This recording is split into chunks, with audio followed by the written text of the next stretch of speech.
Good evening sir. Good evening students. Dissolution of partnership firm यामधील simple dissolution यातले एक्झरसाइजमधले आपण सर्व प्रॉब्लेम सोडवलेले आहेत. आता एक दोन काही कठीण वाटणारे इल्युस्ट्रेशन मी सोडून दाखवणार आहे. त्यातला आपण आज 5व्या नंबरचा इल्युस्ट्रेशन आपण सोडून घेणार आहोत, जो पेज नंबर 222 वर दिलेला आहे. प्रॉब्लेम अशा स्वरूपाचा मित्रांनो पहा. Sun, moon and star are partners in a firm sharing profit and losses in the ratio of 5:3:2. They agreed to dissolve the firm on 31st March 2019, on which date their balance sheet was as under. 31 March 2019 रोजी त्यांनी आपली firm सन, moon आणि star, सूर्य, चंद्र आणि तारे हे तिघं मिळून एक संस्था पार्टनरशिप फर्म स्थापन केलेली होती. या तिघांनी 31 मार्च 2019ला आपली फर्म डिझॉल्व करण्याचं ठरवलेलं आहे. आता यामध्ये सोडून दाखवण्यासाठी मित्रांनो नवीन काय आहे, यात एक जॉईंट लाईफ पॉलिसी फंड हा एक वेगळा आयटम या ठिकाणी आलेला आहे आणि दुसरं पार्टनरचं कॅपिटल बॅलन्स एक डेबिट बॅलन्स दाखवलेला आहे. यासाठी यात थोडं नाविन्य असल्यामुळं हा प्रॉब्लेम मी पुस्तकात सोडून दिलेला असताना देखील सोडून दाखवण्याचं धाडस करतो आहे मी. तर मित्रांनो आपल्याला काय विचारलेलं आहे ते पाहूया अगोदर. You are required to prepare necessary ledger accounts in the books of firm. Ledger account म्हणजेच नेसेसरी लेजर अकाउंट म्हणजे कोणकोणते? Realisation account, partners capital account आणि बँक अकाउंट, एवढेच आपल्याला आवश्यक आहेत to close the books of firm. फर्मचे book पूर्ण करण्यासाठी, खाते बंद करण्यासाठी आपल्याला एवढे खाते उघडणं आवश्यक आहे. तर चला मग नेहमीप्रमाणे आपण आता सोडवायला सुरुवात करणार आहोत. सर्व ॲसेट्स अगोदर रिअलायझेशन अकाउंटला ट्रान्सफर करा, यानंतर सर्व लायबिलिटी ट्रान्सफर करा आणि मग पुढच्या स्टेप्स घेऊया. तर सर्व ॲसेट्स याची एंट्री काय होते? All assets account debit, realisation account debit to all assets account. Realisation अकाउंटच्या डेबिटला टू ऑल ॲसेट्स,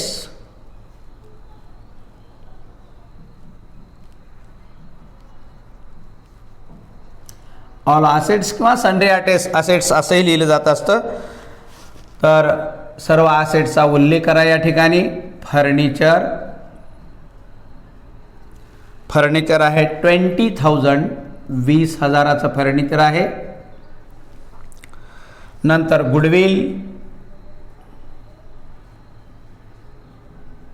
गुडविल आहे 13,000ची, 13,000.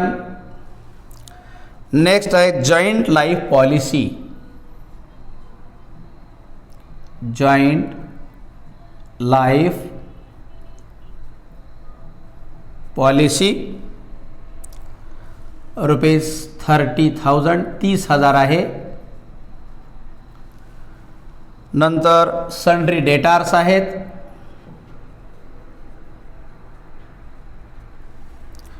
डेटार्स आहेत 60,000चे, 60,000 रुनको. नंतर स्टॉक आहे 22,000 रुपये. अशा रीतीने आपल्या या 5 ॲसेट्स आपण रिअलायझेशन अकाउंटला ट्रान्सफर केलेल्या आहेत. यांची बेरीज पहा.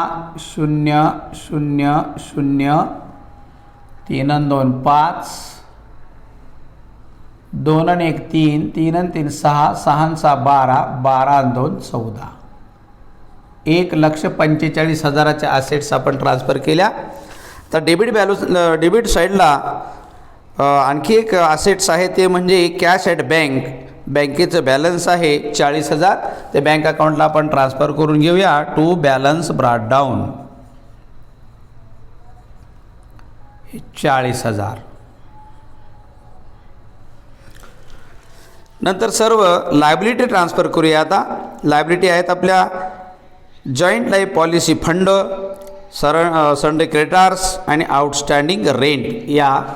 याची एंट्री होते all liabilities account debit to realisation account. Realisation अकाउंटच्या क्रेडिटला बाय ऑल लायबिलिटीज. ह्या लायबिलिटी आहेत. Joint life policy fund,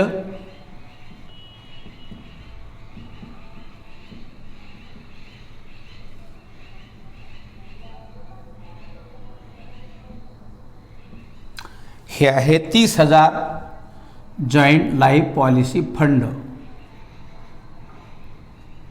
30,000. नंतर सन्डी क्रेडिटार्स आहेत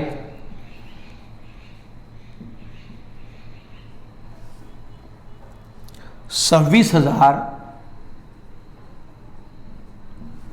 आणि आउटस्टँडिंग रेंट आहे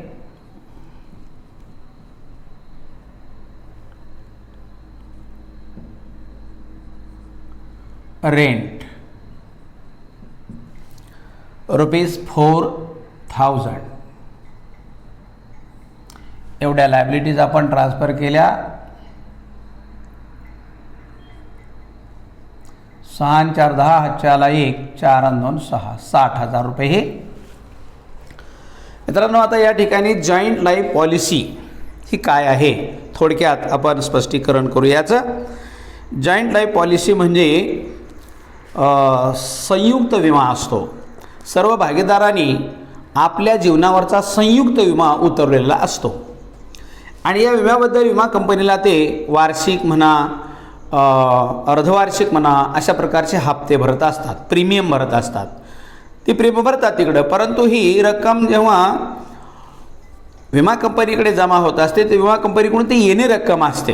जेव्हा या पॉलिसीची रक्कम कधी मिळते, एक तर एखादा पार्टनर डेथ झाला असेल किंवा त्या पॉलिसीचं मॅच्युरिटी डेट संपली असेल, अशा वेळेला ते पैसे मिळतात.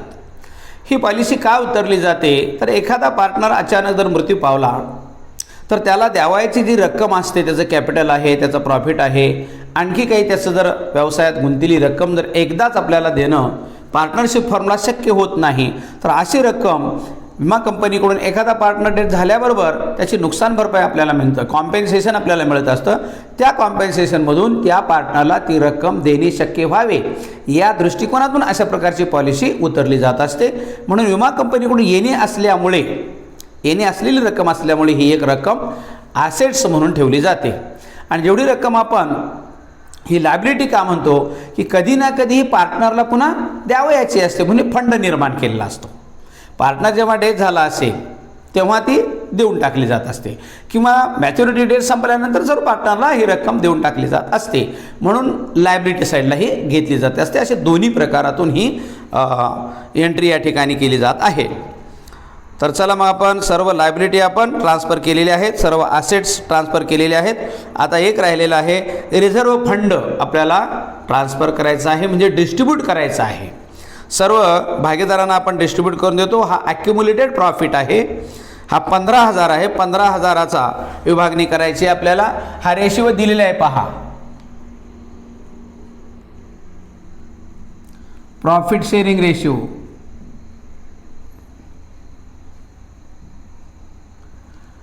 किती दिलेला आहे पहा. 5/3/2 याची बेरीज होते 10.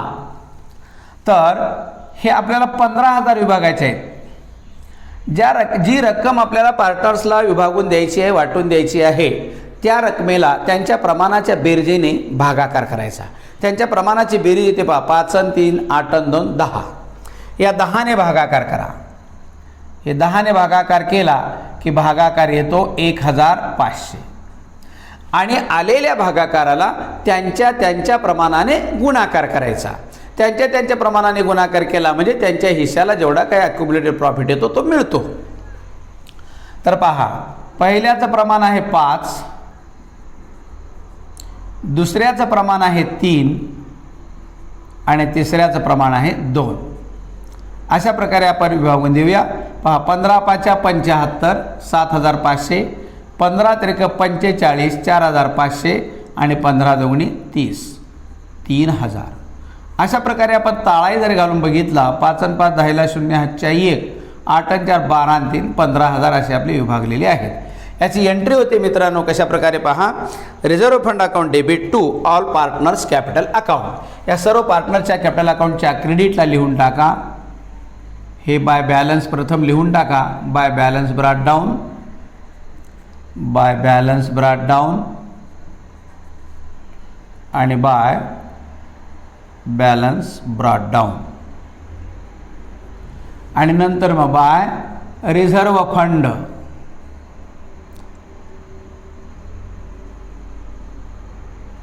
पहिल्याला आलेलं आहे 7,500 बाय रिझर्व्ह फंड हे 4,500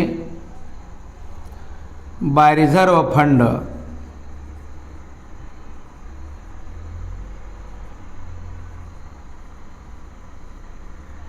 रिझर्व्ह फंड 3,000.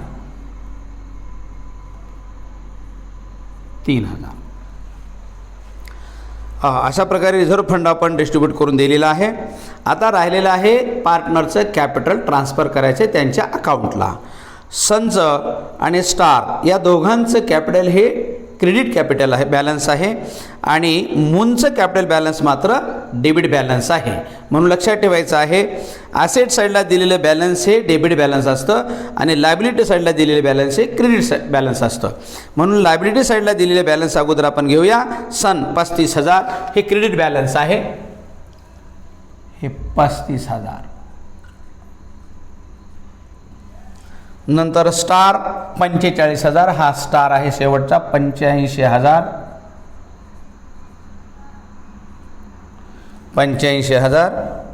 आणि नंतर मूनचं डेबिट बॅलन्स क्रेडिट बॅलन्स नाही, हे डेबिट बॅलन्स आहे. To balance brought down 10,000. अशा प्रकारे ही एक नवीन बाब यामध्ये लक्षात आलेली आहे. जेव्हा ॲसेट साईडला कॅपिटल बॅलन्स दिलं जात असतं तेव्हा त्या पार्टनरच्या डेबिट बाजूला ते बॅलन्स लिहायचं असतं. यानंतर पहा, ॲसेटच्या सर्व बाजू संपलेल्या आहेत आणि लायबिलिटीचे सर्व आयटम संपलेले आहेत. आता ॲडजस्टमेंट काय सांगतात ते पाहूया. During the dissolution following were the cash and non cash transaction. ह्या डिझॉल्युशनच्या काळामध्ये खालील प्रकारचे काही कॅश ट्रान्झॅक्शन घडले आणि काही नॉन कॅश ट्रान्झॅक्शन घडले. कॅश ट्रान्झॅक्शन म्हणजे ॲसेट्स विकले आणि पैसे आले आणि नॉन कॅश ट्रान्झॅक्शन्स म्हणजे काही ॲसेट्स आणि लायबिलिटी पार्टनर्सने घेतलेल्या असतील तेव्हा ते कॅश काही परत देत नसतात, त्यांना फायनल सेटलमेंटमध्ये ते ॲडजस्टमेंट करायचे असतात, म्हणून याला नॉन कॅश ट्रान्झॅक्शन म्हणायचं आहे. तर number 1, furniture and stock were taken over by sun at an agreed value of ₹35,000 and 28,000 respectively. Sun हा पहिला पार्टनर आहे. या पार्टनरने फर्निचर आणि स्टॉक हे 2 ॲसेट्स घेतलेले आहेत आणि ठरलेल्या किमतीला म्हणजे 35,000 आणि 28,000 या किमतीला, कारण त्या किमती बुक व्हॅल्यू त्यांच्या वेगळ्या आहेत, परंतु त्यांनी ठराविक किंमत ठरवून किंमत घेतली 35,000 आणि 28,000. तर याची एंट्री काय होते, sun's capital account debit to realisation account. सनच्या कॅपिटल अकाउंटच्या डेबिटला टू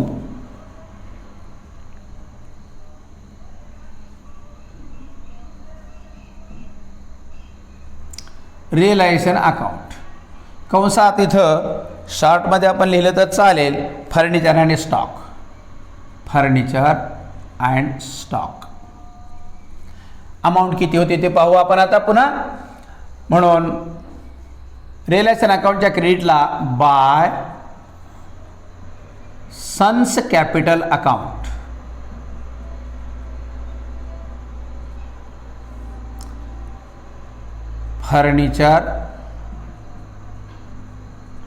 फर्निचर त्यांनी घेतलेले 35,000 रुपयाला आणि स्टॉक ठेवून घेतलेला आहे 28,000 रुपयाला. बरोबर आहे ना. 35 आणि 28 हे 0 0 0 8 आणि 5 13ला 3 हातच्याला 1 आणि 3 आणि 1 4 आणि 2 6 63,000 रुपये. हे इथं 63,000 रुपये 63,000 रुपये sons capital account debit to realisation account. यानंतर adjustment number b, joint life policy was surrendered. Joint life policy पूर्ण सरेंडर झालेली आहे. आपल्याला इथं मूल्य सांगितलं नाही, म्हणजे जेवढं सरेंडर व्हॅल्यू आहे, म्हणजे मूळची बुक व्हॅल्यू आहे तेवढी सरेंडर झालेली आहे, म्हणजे 30,000 रुपये आपल्याला प्राप्त झाले.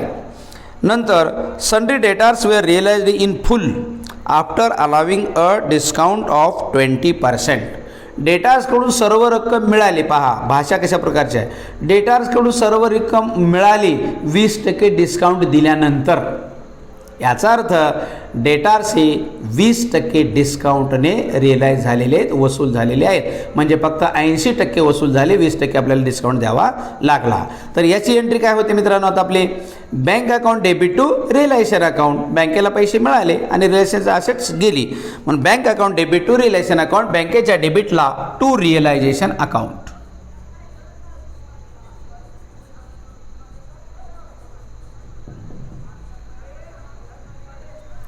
याची रक्कम पुन्हा घेऊ आपण.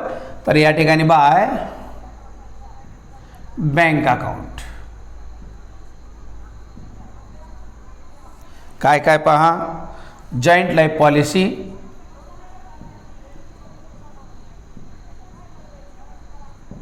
जॉईंट लाईफ पॉलिसीचे 30,000 मिळाले आणि डेटार्सची रक्कम पहा कशा प्रकारे मिळाली. आता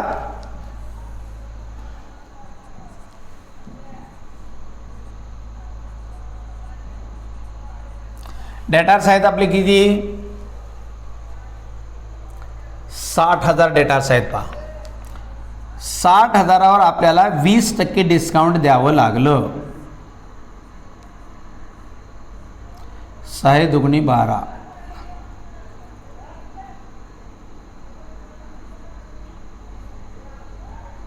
12,000.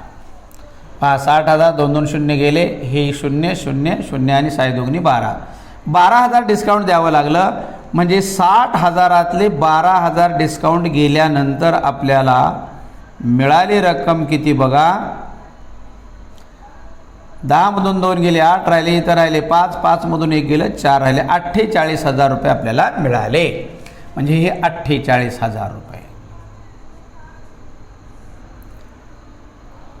म्हणजे किती रुपये मिळाले पहा, 0 0 88 8 आणि 7 त्या 4 आणि 3 6, 78,000 रुपये मिळाले.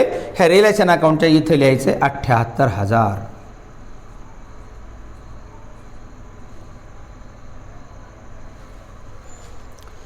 अशा प्रकारे ॲडजस्टमेंट नंबर 2 आपण केलेली आहे.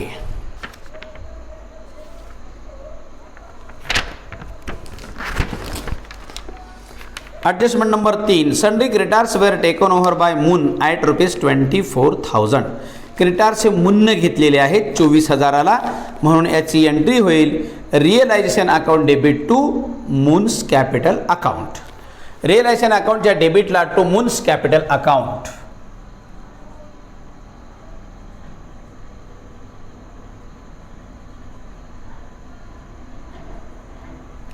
हे कॅपिटल अकाउंट कंसात क्रेडिटार्स ठरलेल्या किमतीला घेतलेल्या आहे. त्याने ठरवून किंमत घेतली 24,000 रुपयाला. मूनच्या क्रेडिटला बाय रिअलायझेशन अकाउंट.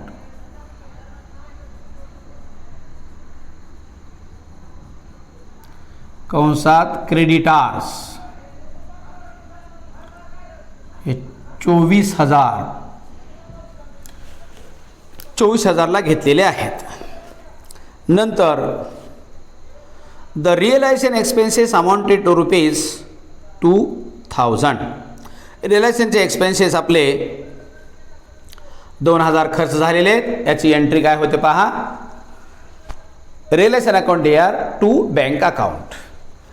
रिअलायझेशन अकाउंटच्या डेबिटला टू बँक अकाउंट.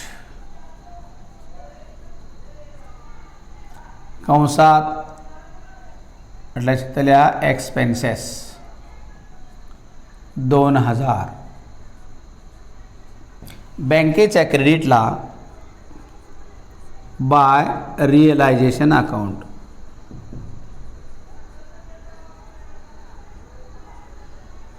हे 2,000. अशा रीतीने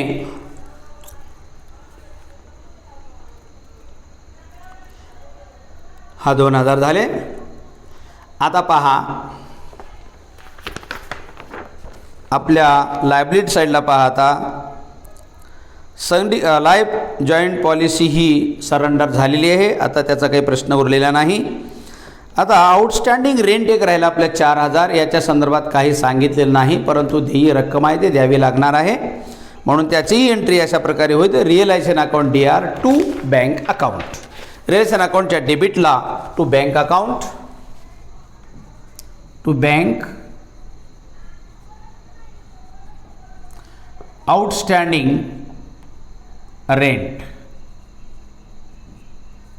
हे आहे 4000. आता पहा आणखी काय राहिलं.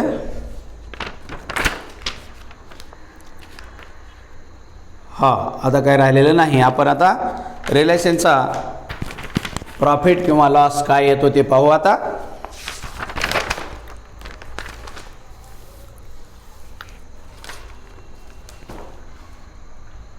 पहा रक्कम कोणती जास्त होते. 1,45,78 म्हणजे एक क्रेडिट साईड जास्त होईल.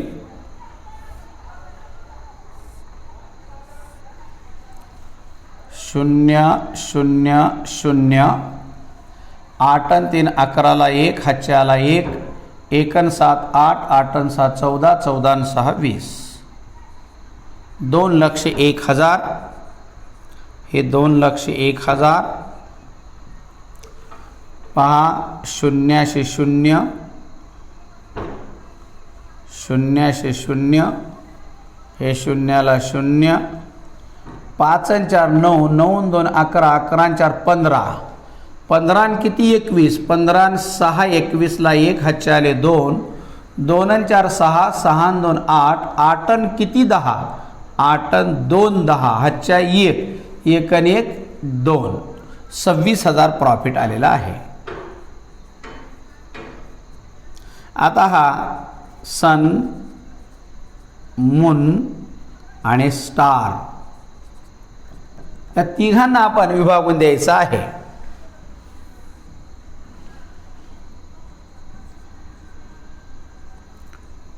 Distribution of profit on realisation account. Profit आलेला आहे 26,000. आपल्याला माहीत आहे जेव्हा भागीदाराला वाटप करायचं आहे तेव्हा त्यांच्या प्रमाणाच्या बेरजेने भागाकार करायचा संबंधित रकमेला. ही रक्कम आहे 26,000. त्यांच्या प्रमाणाची बेरीज होती 10, 10ने भागाकार केला, हा 0 0 कटला, भागाकार आलेला आहे 26,600. 2,600 आलेल्या भागाकाराला त्यांच्या प्रमाणाने गुणाकार करायचा. पहिल्याचं प्रमाण 5 आहे, दुसऱ्याचं 3 आहे आणि तिसऱ्याचं 2 आहे. अशा प्रकारे विभागून द्यायचे आपल्याला. आता पहा हे 0 0, 5 सक 30ला 0, हातचे 3, 5 दुगणी 10 आणि 3 13. पुन्हा 0 0, 3 संग 18ला 8, हातच्या 1, 3 दुगणी 6 आणि 7, 7,800 आणि 26 दुगणी 52. 0 0, बे सक 12ला 2, हातच्या 1 आणि बे दुगणी 4 आणि 5, 5200. याचा ताळा बघून घ्या. 0 0, 8 आणि 2 10, हातच्याला 1, 4 आणि 7 11 आणि 5 16ला 6, हातच्याला 1 आणि 2. असे 26,000 आपण विभागले. मग याची एंट्री होते रिअलायझेशन अकाउंटच्या डेबिटला हे 13,000, 7,800 आणि 5,200 असे 26,000 विभागले. Realisation account debit to all partners capital account. त्यांच्या कॅपिटल अकाउंटच्या क्रेडिटला लिहा रिअलायझेशन अकाउंट. रिअलायझेशन अकाउंट कंसात प्रॉफिट घ्या. पहिला प्रॉफिट आहे 13,000.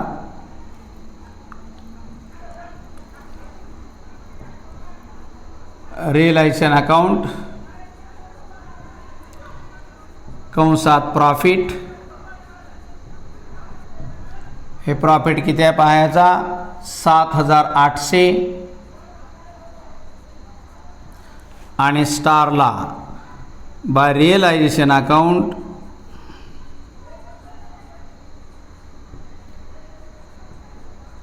कंसात प्रॉफिट रुपये 5200 5200 अशा प्रकारे आपण प्रॉफिट विभागून दिलेला आहे. आता त्याचं फायनल सेटलमेंट कशा प्रकारे होतं पाहूया. कुणाला रक्कम आणावी लागते आणि कुणाला रक्कम द्यावी लागते पाहू. आता सनचं कॅपिटल अकाउंटचं बॅलन्स डेबिट बॅलन्स जास्त देतं पहा क्रेडिट बॅलन्सपेक्षा. म्हणजे त्याने अगोदर फर्निचर आणि स्टॉक घेतलेला आहे, त्याची किंमत त्याला द्यावी लागेल. त्याचं जे डेबिट बॅलन्स आहे तेवढं वजा करून उरलेली रक्कम त्याला द्यावी लागेल आपल्याला. म्हणून तो किती रक्कम आपल्याकडे घेऊन येतो पाहूया. आता 63,000 डेबिट झालेलं आहे. हे 63,000 त्याचं फक्त आपल्याकडे पहा 35 आणि 7 42 आणि 50-52,000 रुपये काहीतरी रक्कम त्याच्याकडून येणार आहे आपल्याला. 0-0 5 किती 10 5 5 10 हातच्या 1 1 5 6 6 7 13 13 3 16 16 किती 23 16 आणि 7 येईल का. 16 आणि 7 23ला 3 हातचे आले 2 2 आणि 3 5 आणि 1 6 7,500 रुपये त्याच्याकडून आपल्याला येतील बाय बँक अकाउंट. कारण 63,000 जी ॲसेट त्याने ठेवून घेतलेली आहे आणि तेवढं बॅलन्स त्याचा आपल्याकडे नसल्यामुळे त्याला रक्कम पुन्हा आणावी लागणार आहे. म्हणून याची एंट्री होते bank account debit to sons capital account. बँकेच्या डेबिटला टू सन्स कॅपिटल अकाउंट 7,800 रुपये. किती आहे 7,500 7,500. हां नंतर आता मूनचं क्रेडिट बॅलन्स जास्त आहे, त्याला रक्कम द्यावी लागेल. 8 आणि 5 13ला 3 हातच्याला 1 5 आणि 4 9 आणि 7 16ला 6 हातच्याला 1 36,300 पहा. 8 आणि 5 13ला 3 हातच्या 1 8 आणि 4 12 आणि 4 16ला 6 हातच्याला 1 2 3 36,000 रुपये पार्टनरशिप फर्मकडे त्याचे आहेत आणि त्याचा डेबिट बॅलन्स 10,000 आहे. म्हणजे 26,300 रुपये आपल्याला त्याला द्यावे लागतील. तो बँकेतून घेऊन जाईल बँक अकाउंट. म्हणून याची एंट्री होते Moon's capital account debit to bank account. बँकेच्या क्रेडिटला बाय मून्स कॅपिटल अकाउंट.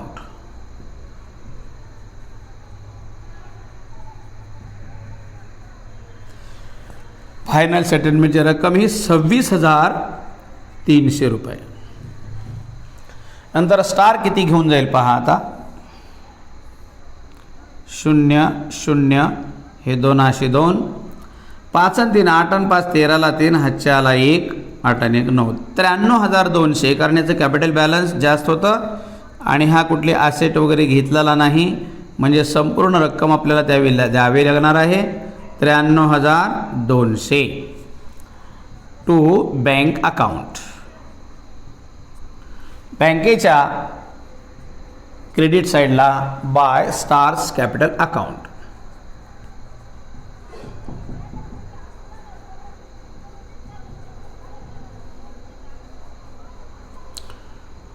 $93,200 हे फायनल सेटलमेंट आपली झालेली आहे. आता बँक अकाउंट आपला क्लोज झाला की आपलं गणित बरोबर आलं असा याचा अर्थ होतो. तर आता बँक अकाउंट आपण क्लोज करूया.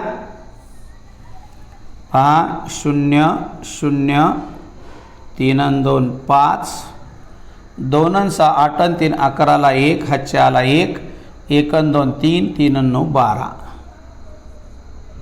1,21,500.